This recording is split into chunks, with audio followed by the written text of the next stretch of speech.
It's got a great future. I think it really does. Maybe we'll pay off the $35 trillion in crypto. How about that? You know that saying, money talks? Well, in the 2024 election, the crypto industry basically built itself a megaphone. Yeah. Like, it was fascinating to watch. He just threw a ton of money around and really ended up having like a surprising impact, I think, on the political landscape. Yeah. It's truly remarkable how a relatively new industry like crypto was able to wield such influence so quickly. So you sent over a bunch of research on this, including an interview with Ripple CEO Brad Garlinghouse. Right. And some analysis from John Reed Stark, former SEC official. So we need to unpack all of this. The big thing that jumps out to me is Fairshake. Yeah. This crypto super PAC that kind of seemed to come out of nowhere. Right. And crypto companies actually contributed a third of all direct corporate contributions to super PACs. That's right. That's wild. And that's not all. Ripple, one of the companies behind Fairshake, poured a staggering $48 million into various pro-crypto PACs, backing both Democrats and Republicans. Hold on. Yeah. Let's rewind a bit. What exactly is Fairshake? Yeah. And where did it come from? Fairshake was formed in 2023 by Ripple and two other crypto companies. Okay. And what's interesting is that it was a direct response to the SEC's crackdown on the crypto industry under Gary Gensler. Brad Garlinghouse, Ripple's CEO, actually called it a war on crypto. Ah, so this is where the whole regulatory battle comes in. Exactly. The SEC under Gensler filed over 120 lawsuits against various crypto companies, including a very high-profile case against Ripple. And from what I understand, Garlinghouse has personally invested over $150 million fighting that lawsuit, arguing that XRP, their cryptocurrency, isn't actually a security. It's a pretty bold move, don't you think? It certainly is. He even compared the situation to Bernie Madoff, arguing that one bad actor shouldn't taint an entire industry. But on the other hand, the SEC claims that the money the crypto industry is spending on lobbying is dwarfed by the losses investors have suffered due to all the scams in the crypto space. So they see themselves as protecting investors. It's a classic clash of perspectives. Three key players came together during this election cycle. Coinbase, Ripple, and Andreessen Horowitz came together to really make sure that crypto is front foot on the agenda. And I think we will get someone at the SEC who is very familiar with crypto. There's a couple names still in the mix that I think are very strong candidates.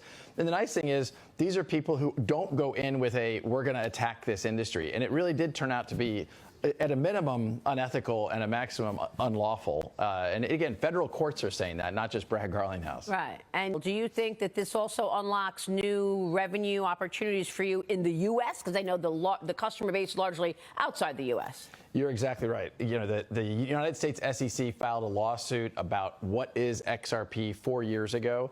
And so it kind of froze the U.S. market opportunity for us. If you're a U.S. bank or U.S. financial institution, you're like, let's just wait and see how this plays out. So 95% of our customers are outside the United States. The industry is pushing for innovation and less regulation, while regulators are trying to mitigate risk and protect consumers. So back to the 2024 election. You mentioned that Ripple spent $48 million on pro-crypto PACs, supporting both sides of the aisle. What kind of impact did that actually have? Well, there were some significant wins. For instance, in the Ohio Senate race, a crypto-backed patsy spent something like $40 million on ads that ultimately helped unseat a prominent crypto critic. Wow, $40 million in one race. That's serious firepower. I'm guessing this raises some concerns about undue influence. Absolutely. It raises a lot of questions about the role of money in politics and whether this kind of spending can truly allow voters to make informed decisions. What's Garlinghouse's take on all of this?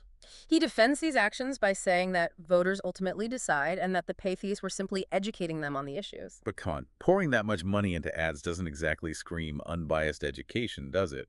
It feels like they're trying to buy influence. That's a valid point. It's hard to argue that this level of spending doesn't skew the playing field. And now, with Trump back in the White House, things are about to get even more interesting. Yeah.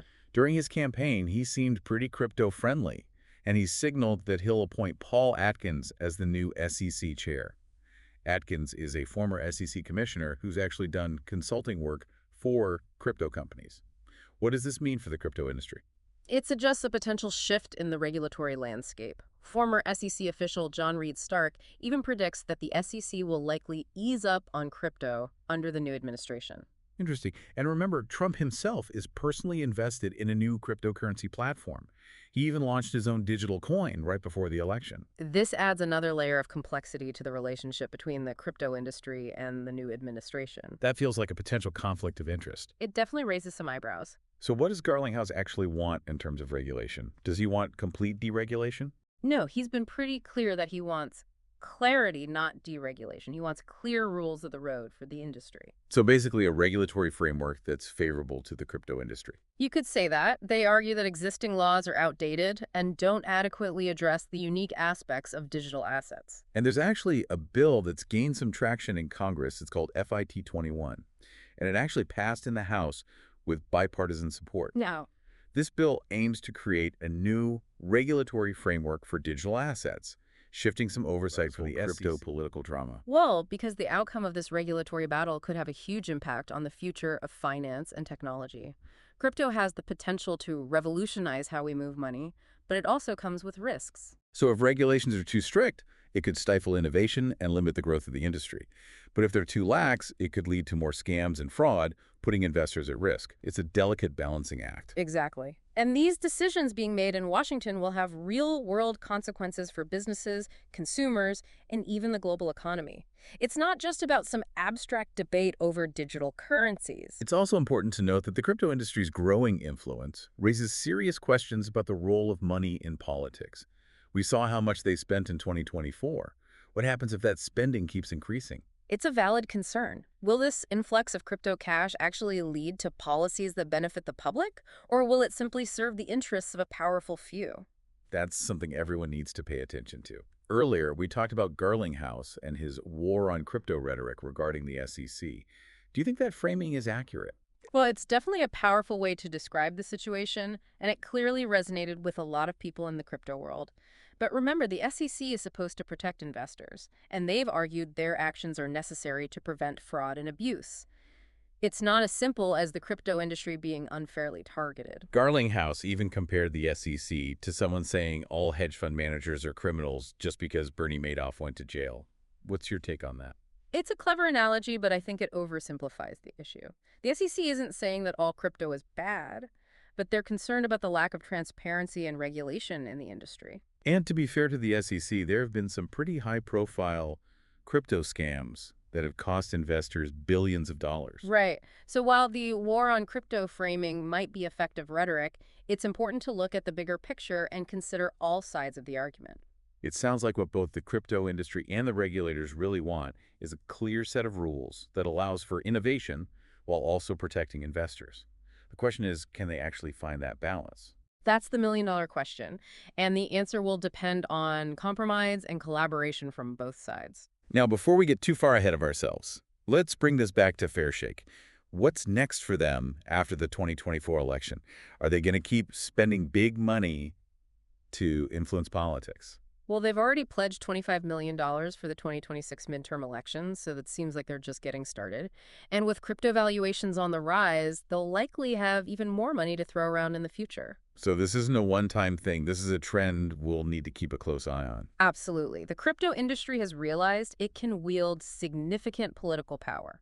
The question is, how will they use that power in the years to come? Okay, so we've talked a lot about the industry as a whole, but I want to circle back to Ripple and XRP specifically.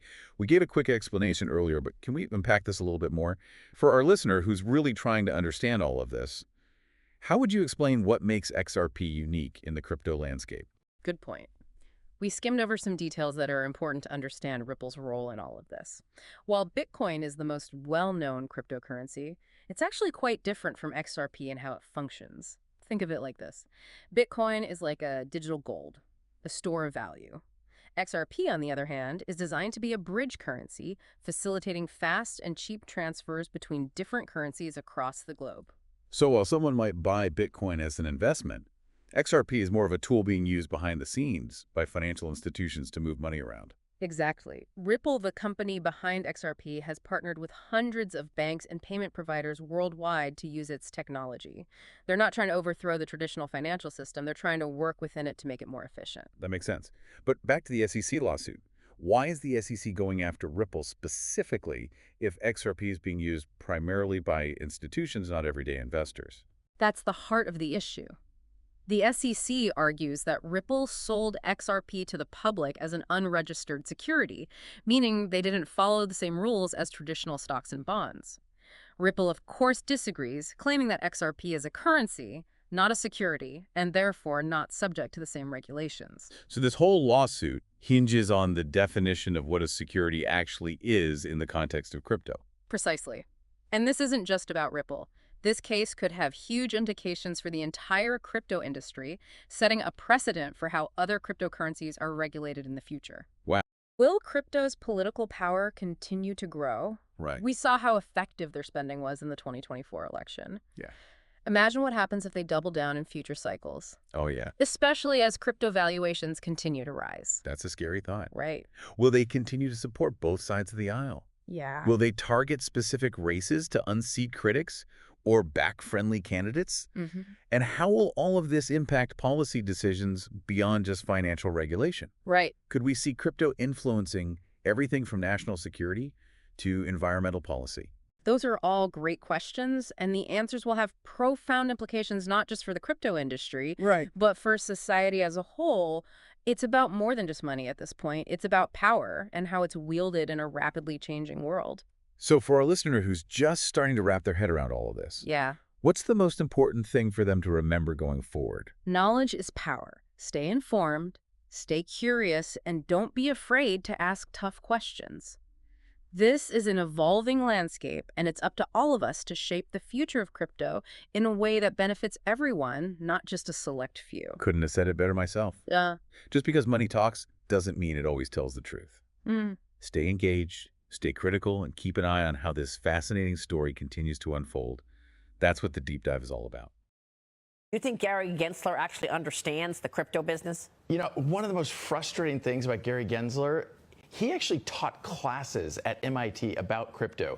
And if you watch the videos of him teaching these classes, and then you listen to him after he became the chair of the SEC under Elizabeth Warren's kind of guidance. Oh, I see where you're going. It was a night and day difference. And so he is smart, he understands, but he's political. Extremely. And hypocritical. Yeah. You know, look, literally the federal courts were calling the SEC under his leadership, these are exact quotes, arbitrary and capricious, failing to follow a faithful allegiance to the law. Wow. They were even sanctioned in one case in Utah, that the SEC was sanctioned by a federal judge. This is not what we want from our government institutions, to work for the people and to actually protect investors. All right, we will leave it there. Brad, great to see you. Great to see you. Thanks so much. Great insights from you, Brad Garlinghouse, CEO of Ripple.